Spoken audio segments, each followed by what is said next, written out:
Minha amiga, meu amigo, o Blog da Cidadania está chegando a 500 mil de inscritos. Falta pouquíssimo.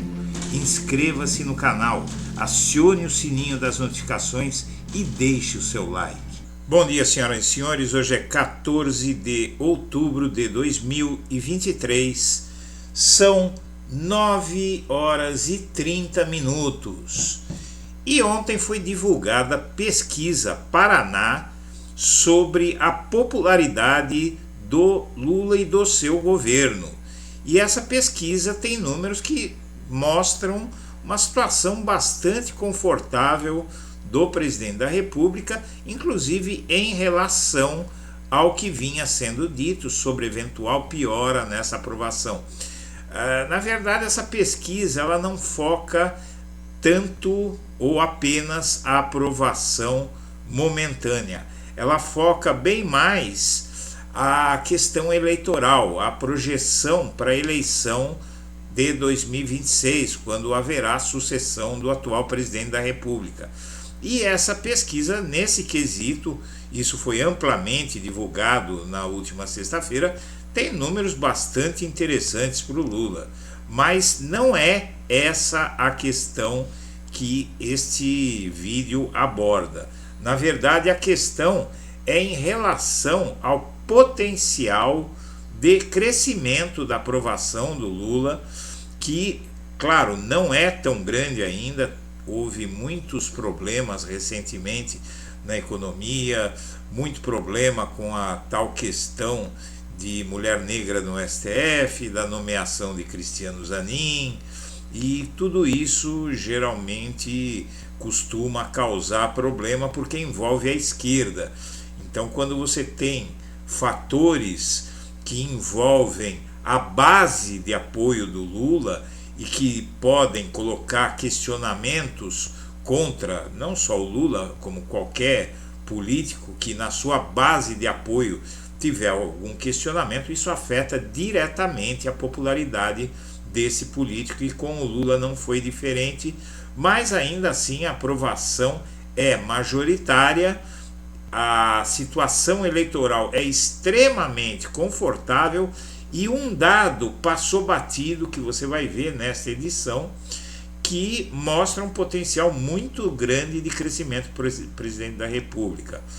Então aqui é uma pesquisa de um instituto questionado, mas que no fim da eleição do ano passado mostrou que não estava tão errado assim.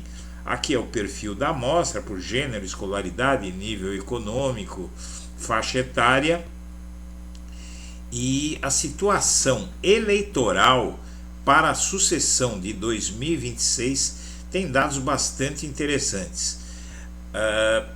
Lula tem 22,1% das intenções de voto e o Bolsonaro 14,3%.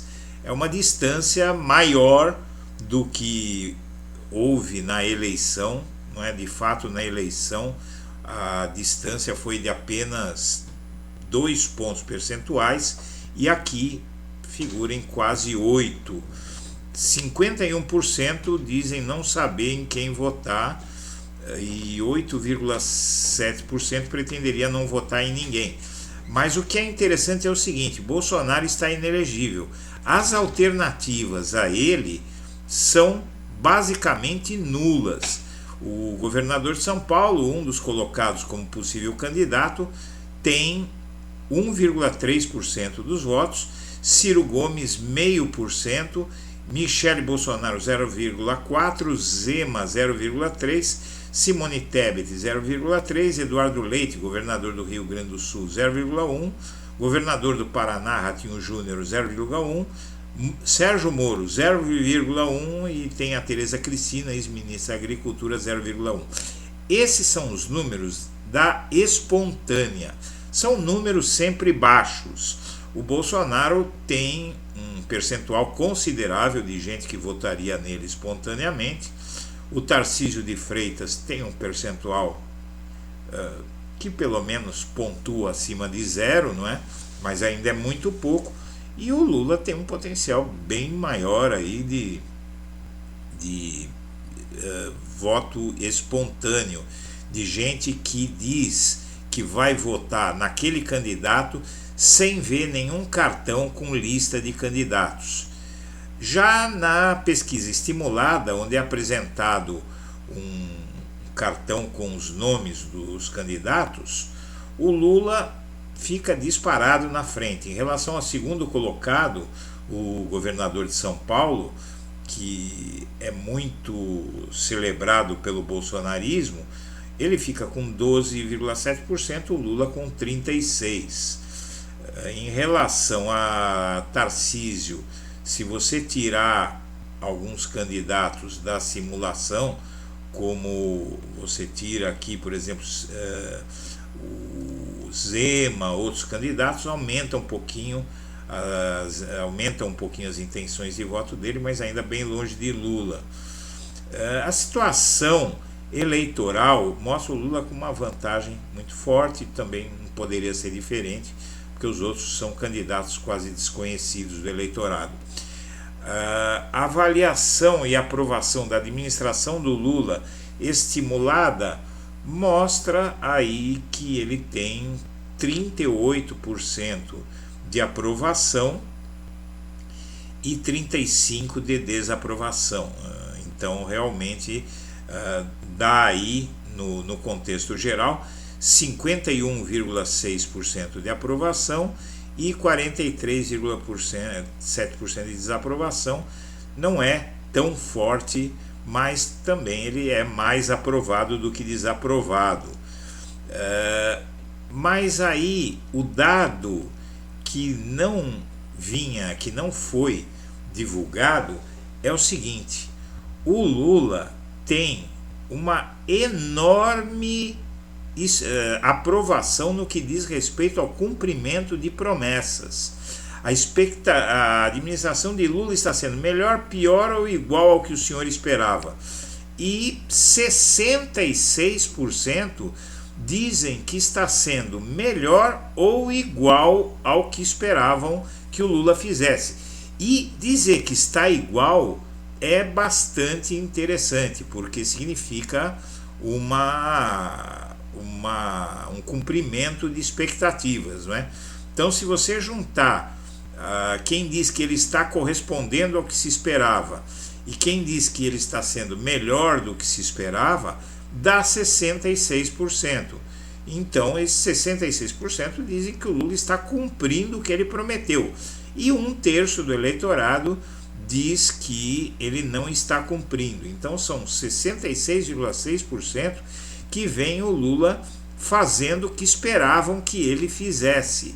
E só 31% dizem que ele está sendo pior do que esperavam que ele fizesse. Então, realmente esse número é bastante positivo e demonstra um potencial de crescimento da aprovação do Lula, porque realmente ele está correspondendo às expectativas de uma ampla maioria do eleitorado. Claro que sempre há a possibilidade de uma parte dos que dizem que ele está fazendo o que esperavam, que está dizendo que ele faria que ele está fazendo coisas ruins que se esperava. Mas quem está descontente não vai dizer que está sendo igual, vai dizer que está sendo pior. Então a tendência desse número de 66% é ser praticamente todo de aprovação ao cumprimento das promessas e das expectativas por Lula. É uma boa notícia e mostra o seguinte: isso é preciso que todos entendam, que o Lula tem apenas 10 meses de governo, mas na verdade 2 desses meses foram marcados por uma necessidade de recolocar o país para funcionar, porque o golpe de 8, a tentativa de golpe de 8 de janeiro paralisou o país, paralisou a economia, paralisou o governo e atrasou políticas públicas que o Lula iria adotar. E essas políticas estão sendo muito acertadas. Uma boa parte da população já está sentindo que as coisas estão melhorando. Inclusive, 1/3, segundo essa pesquisa, mostra que a população, essa parte da população, 1/3 do eleitorado, acha que as coisas melhoraram, que a sua situação financeira melhorou. E isso vai ser sentido com mais força na medida em que as medidas que já foram tomadas surtirem efeito. Então, na verdade, a única coisa que é preciso fazer e que deve ocupar o governo Lula e o próprio presidente é falar com a sua base, porque nessa base tem muita gente que ainda não está entendendo o seguinte: a população elegeu um governo de esquerda, mas um Congresso de direita, um Congresso extremamente conservador e, portanto, em tese, quase inimigo do governo de esquerda que foi eleito. É um erro que o eleitorado comete, um erro muito grande, que é votar num presidente, mas não votar para que ele tenha apoio suficiente no Congresso. É um erro porque, se for um presidente ruim, ele vai errar mais. Mas se o presidente for bom, ele não vai conseguir fazer tudo o que ele quer. E você tem que votar pensando em que o governo que você está votando vai acertar. Esse é um ponto de vista que me parece bastante razoável. Seja como for, a expectativa para o ano que vem é de uma profunda melhora na aprovação do governo em ano eleitoral.